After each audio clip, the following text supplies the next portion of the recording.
Alright guys, so we're walking back around the streets, around the sidewalks of Anaheim. Actually really close, right? We're just like I don't know, just like right down the street. And hopefully we can vlog some things. We're gonna try, we're probably not gonna get VIP because I think they're already sold out at the PAC meetup, but we're gonna try and just go and get some tickets if we can. Hopefully it doesn't interfere with anything that we have stored for us.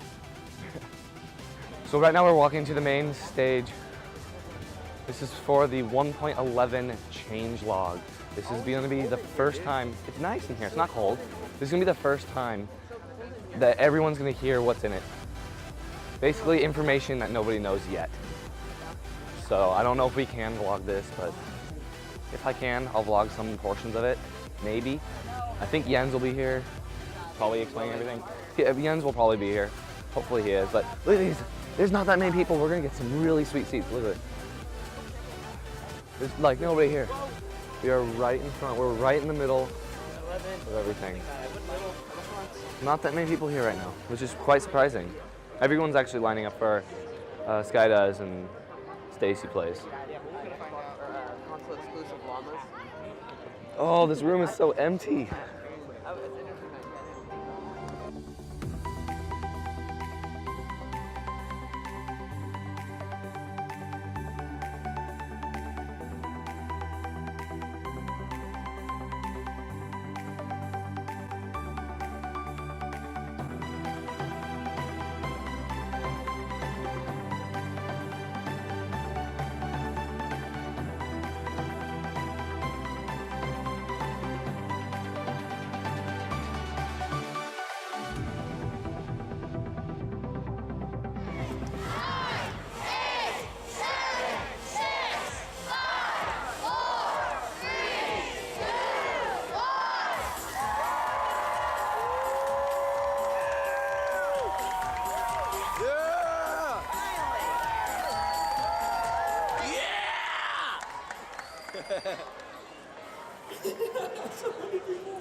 Thanks so much. Yeah! Well, welcome to the 1.11 changelog, where we'll go through all the new features that will be in the next update of the Java edition. I'm Jens, I'm known as Jeff. I'm the lead creative designer for Minecraft, and I'm here with most of the Java edition development team. So let's start.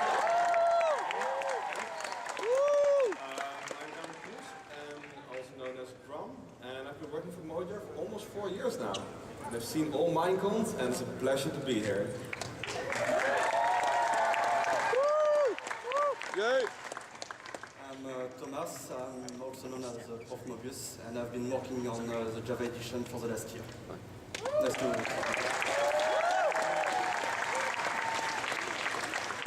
And I'm Micah, you probably know me as such.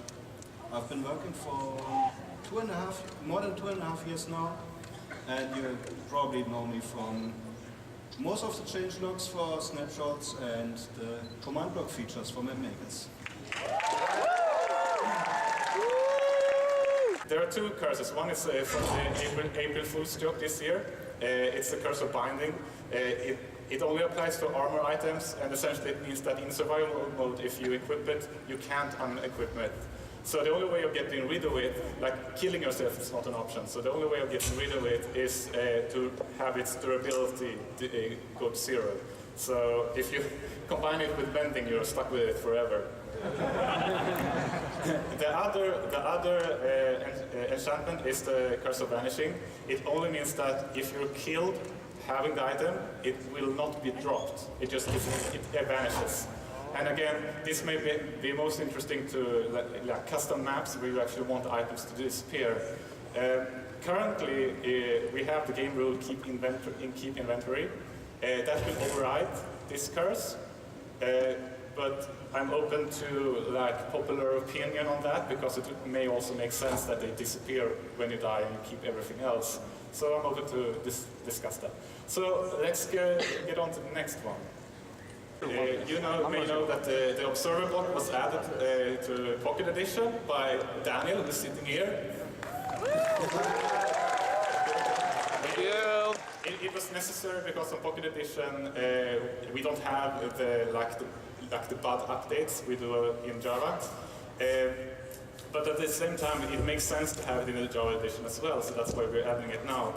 I must say though that we haven't changed the redstone system in Java, so the bugs still remain.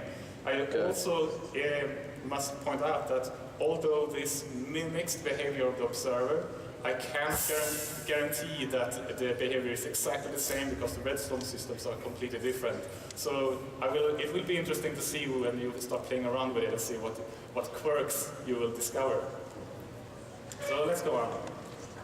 Sometimes you will find these portals placed on the islands, and they are an easy way to get back to the central island. So they're essentially escape portals, because it's very easy to get lost, and I know that the common solution is that you create an ender chest or find an ender chest in one of the end cities, put all your stuff in it, and then you just jump down in the void, like. And I feel that there should be more options, and it is fairly easy to make. So let's continue. Yes, this is a very short video. It simply added a drop of shulkers.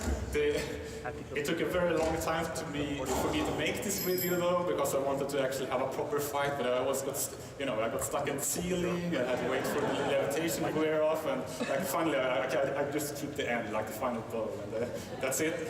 So what would you use the shulker shell for? Yes, as you can see, this is essentially similar to the backpack mods. It's a chest which keeps the items inside of it even when you knock it down.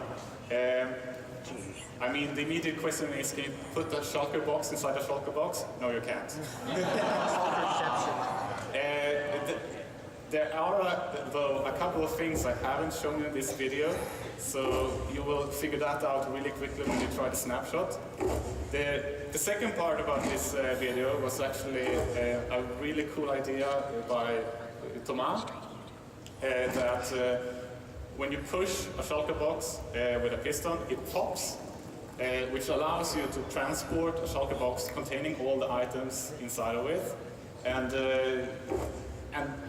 it's both like an item transportation system, but you can make some interesting contraptions with this.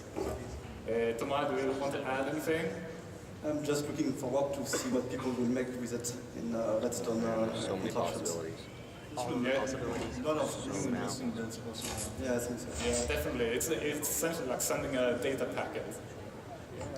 All right, let's go on.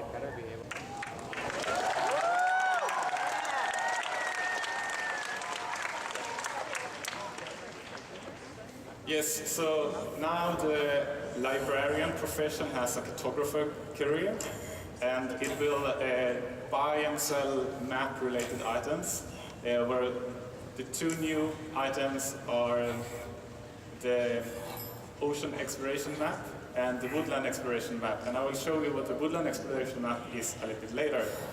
But now, what I'm doing here essentially is that the map shows your relative position to the map. So I'm looking at the sun to figure out which way is north. So I know because I look at the map, my dot is in the lower right corner, so I know I need to go northwest to reach my destination. A warning though, if the dot is small, it means that on your world, the location is really far away. And you should see it more like an expedition. That's just a warning. But it will guarantee you to show you the location of, in this case, an ocean monument. And since we added this system, it made sense to add something else in relation to that. Yes, being a command is obviously a cheat, but it's super useful if you want to use, like in creative mode, wants to find one of the features and you don't know where it is. So it's a really time saver. This command was actually a suggestion that I got on Twitter And since I was just like coding this system, I was like, oh, all right. So I added it, and it can locate the fortress, the city, the stronghold, villages, mine shafts, and the temples. Although all the temples they are using the same system, so it can, for instance, if you it will give you the nearest one. So if you try to find a temple, it might be an igloo, it might be a jungle temple, it might be a desert temple. You can't really know. The command, I don't show it in the video. It takes first the name of the feature you want to find, and then you can give it a starting point to search from. And similar to other commands, it can be like @p or an actual coordinate for where you want to start the search from. So let's continue.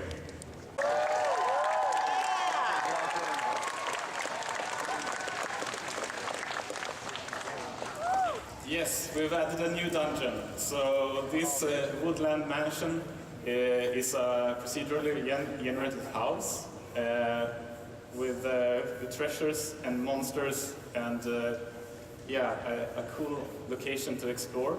And it's fairly uncommon.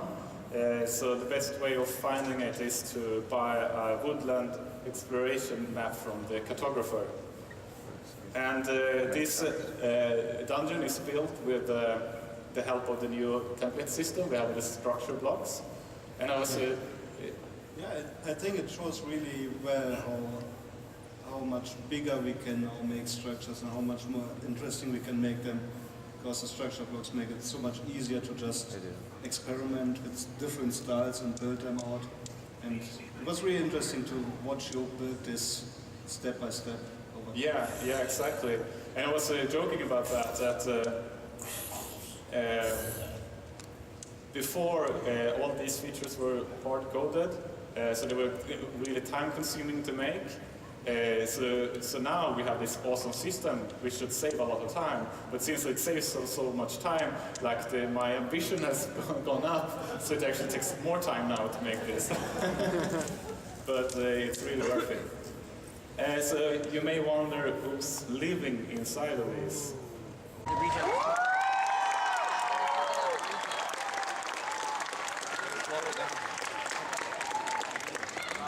Yes, let me introduce you to the villagers.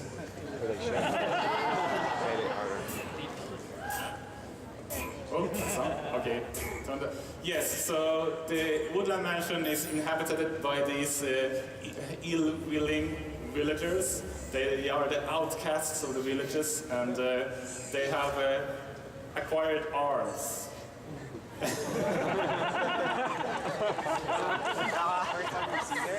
And I'm really looking forward to expanding these characters, but for now we have the Vindicator, who is charging you with the axe, and the Evoker. And the Evoker, beyond doing its fangs attack, they can summon these small imp-like creatures called the Vexes. And the name comes from that they are very vexing.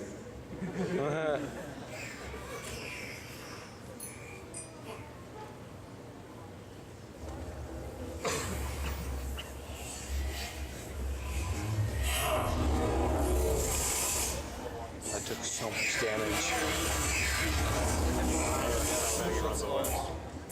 Because it's not really easy right now.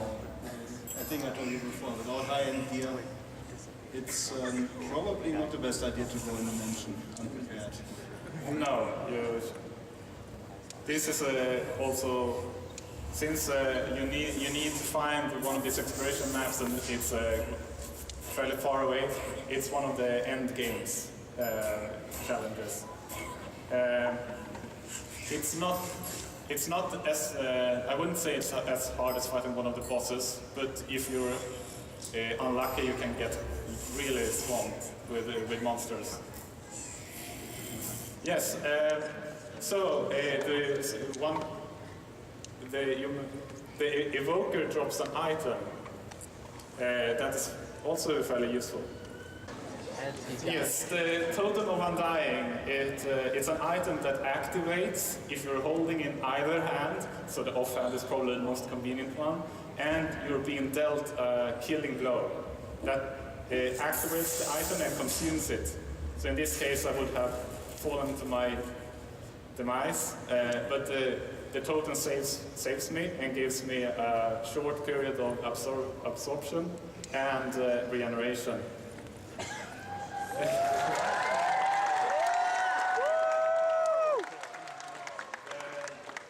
When I was testing this first, initially it will only give you regeneration, but I found out that we were walking around and you hear this boom, it activated when you were when the creeper exploded. You would fly up in the air and then you would be killed by falling damage. So I gave it a boost. And then, yeah, the animation that is displayed, I had a lot of problem getting just the right feel for it. So Yeah, it was fun to watch you trying to figure out this one. He was reading Wikipedia for 3 days to figure out how to make it look cool. And you realized that you probably changed the dynamics of the next UHC event. sorry? The dynamics of the next UHC event, you probably changed it a bit. Yes. People can now protect themselves from dying. Yes. So we have one more thing.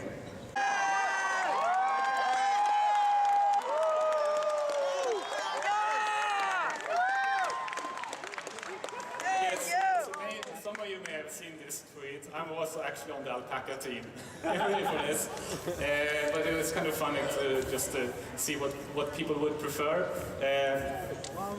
Obviously, like the alpacas and llamas, they're not identical animals. So we looked up what we would prefer. Like an alpaca would probably be more similar to a sheep in the sense that you get nice wool from it or fur. While the llama, they're more of a beast of burden. So they're more similar to donkeys in a sense. They can have chests and you can swag them out with carpets. As a fun extra, if you lead one of them, they will automatically try to form a caravan to the limit. And, That's so cool. The llamas, they were all developed by another of our developers, Agnes. She's still in Stockholm, but it was really fun to see her work on this. Yes, and obviously llamas are famous for their spitting, and also they even have them in Sweden in sheep farms because they scare away the wolves. It's like the wolf sees a couple of sheep and then walks in and then, what is that? And then it gets down. The baby's spitting. I love how one of them hits the other and the llama turns on that.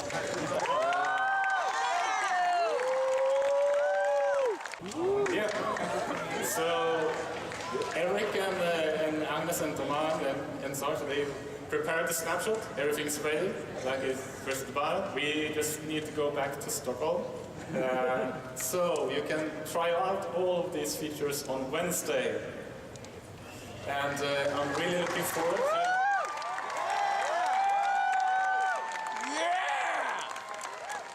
to get all of your bug reports, of course, but also since 1.11 is essentially finished, we don't think that it will take that much time before we have the full release, but it depends on how many bugs there are simply. But I'm also looking forward to see all your update videos. It's a lot of fun. And yes, this is our presentation. I'm very happy that all of you came, and thank you for listening. All right, guys, so that was the change log, the 1.11 change log, and I'm extremely excited because that is something that I think we needed. All right, so Andrew and I are in the main stage, Hall D again, and we are here. We're here for, actually I can zoom in on it, YouTube versus 4J Studios. And I think that's gonna be really interesting. 4J Studios getting a little cocky on the opening ceremony, so I think this is gonna be exciting. I can't say what I'm gonna expect because I can't expect anything right now. The 4J team, here they come! We got Ian, programmer. Vince, another programmer. 4J Steve, let's bring up. Stuart Huntley, programmer. Dave Kay, the head art. Richard Reevy, our chief technology officer. The one and only Paddy Burns, the CEO. Michael, our artist. And the baby of the group, Scott. We'll have to have somebody to play against.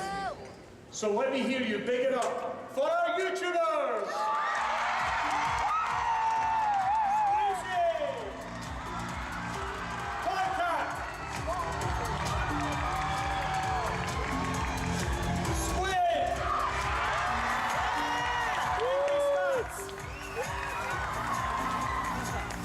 Well, it would be a little bit one-sided if I was the only one coaching. So let's have a big Anaheim Minecon welcome for my fellow coach, Stampy! The game is beginning, so the way we're going to do it... Let's count it. 5, 4, 3, 2, 1. Okay, so it's going to be the first team to win 2 rounds of battle. Looks like we're starting off here on the invasion map. I know we can see this is Big B Stats you're watching on the big screen over here, and over there you're watching Stuart's screen. So you can see 4G here starting to get set up. Good teamwork. There's a fight. Oh, Big B's knocking them down the elevator. 2 tried to go up, and he just said no and pushed them straight back down. That was nice. He does seem to only have a wooden... Oh no, he's found a nice iron enchanted pickaxe. That's definitely going to be handy. How are things going over here, Squid? I know you haven't played the mini games as much as other people. Do you think that's going to affect you, or are you going to win? No, I think I'm going to get some experience with PvP. I think we're good. I think we're going to do well. Yeah, you sound confident. Pretty confident, yeah. Okay, well, Toycat, you do lots of videos doing guides about the battle mini game and secrets on the map, and I'm distracting you as you're like, oh, you knocked someone off then, didn't you? I did. Well, the real tip you need to know is to use the power of friendship. That's how you win any game. Power of friendship. That's the way to win. Did you agree with that, Squishy?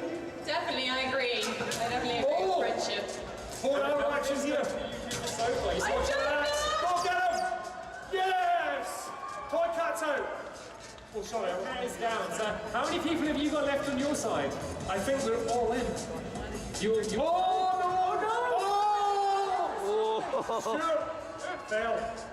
Okay, Stuart's going to play a bad We have a 3v4 at the moment. spectator here. Okay, who we got back in? We've got 3 still in. For free. The 18 are in.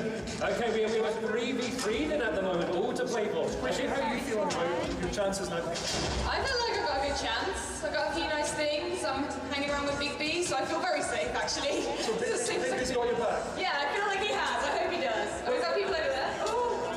You played against 4J earlier, didn't you, Squishy? How did that go? Yeah, I played against them yesterday, and they cheated, okay? They actually cheated. Oh, one of them just fell. Yeah, they cheated earlier, so I don't know how they're going to play I this. can't imagine 4J would ever cheat. Oh, somebody's out. Squid, was that you? I didn't know I couldn't see the skins. Didn't see them. Oh dear. Okay, so now we're down to 3v2? 3v2, I think so. Looks like Squishy and Big B are sticking right by each other. It's 2v1 now. We're down to last Oh, they're round. sneaking up. I think it's 4JC. Good luck. Oh, it's in. Phil Hartman. Come on.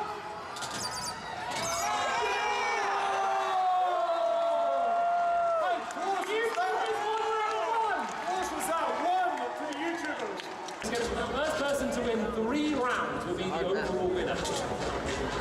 It's fast, it's furious. Oh no! Richard's out. Gonna try and keep 4G down to 3 Crouching people. around, you're gonna run. Don't stop moving. You heard what Toycat said. Come on, 4G. There's another strategy you can do to hide. I'm not gonna see your jobs depend on it, but your jobs depend on it. Oh, Stuart! I put too much pressure on him. So Stuart, it seems like you have a similar strategy for tumble as you had with the battle mini game. Well, it's called tumble, so I'm just tumbling as far down as fast as possible. Yeah, as I said, just like you did in the battle mini game as well.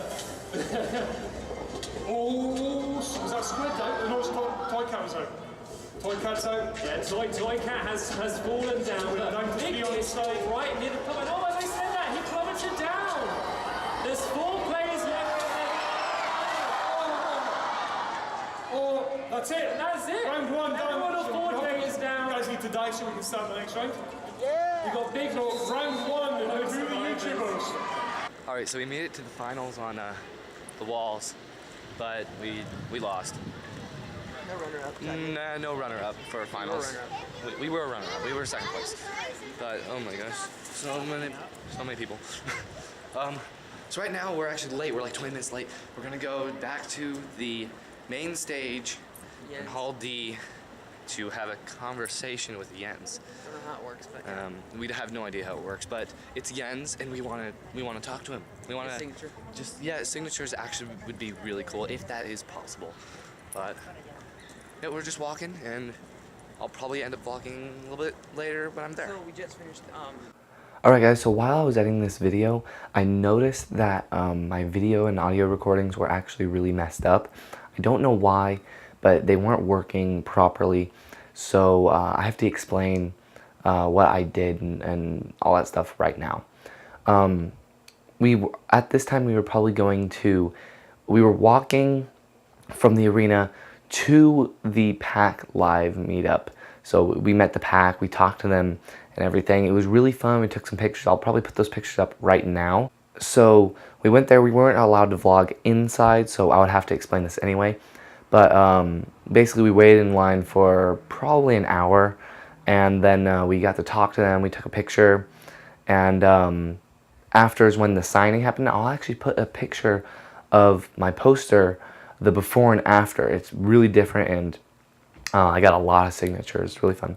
Kind of bummed out Log.zip wasn't there, or Tyler, but it was a really good experience, and I'm glad I went. We did miss the Minecon closing ceremony, but I feel like it was worth it. I would just have to say overall it was an amazing time, and if any of you get the opportunity to go, you should. Minecon was amazing, and we're gonna try and go every single year from here on out. Please leave a like, comment, subscribe for more Minecraft videos, and I will see you all next time.